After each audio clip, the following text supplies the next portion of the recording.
Nike Incorporated, based in Beaverton, Oregon, is one of the most famous names in sports shoes. Sports shoes of all kinds carrying the famous swoosh logo are sold throughout the world, often at prices above $100. But how much does it cost to make these shoes?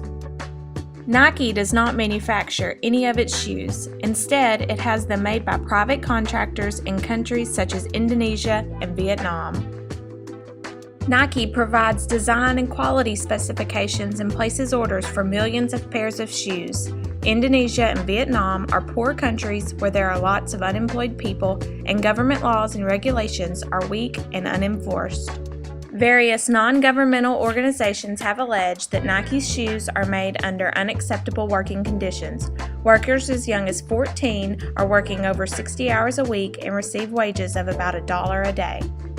Safety and health standards are minimal. The cost of labor was estimated at less than 4% of the price that the consumer paid for a pair of shoes. Shoes sold for $100 have a labor cost of less than $4. Even after paying the manufacturers and distributors, Nike makes a profit of $15 a pair.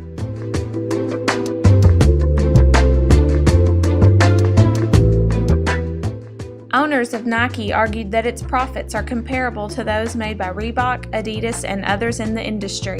Nike also claims that manufacturers follow the employment laws of the respective countries with regard to minimum wages and hours of work.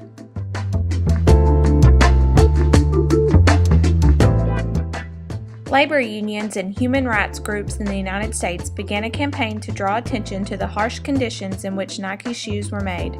Pressure mounted on Nike's shareholders, bankers, retailers, and other stakeholders to force Nike to make changes in the working conditions at the foreign factories.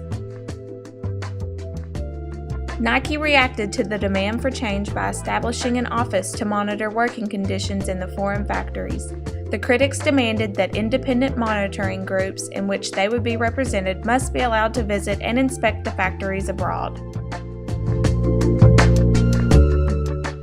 All this negative publicity led to sharp decline in sales and profits. Nike argued that it was incorrect to compare working conditions in the U.S. with those in less prosperous countries. The company pointed out that not too long ago, working conditions in the United States were also harsh, and only economic growth had led to the enlightened work conditions prevalent today.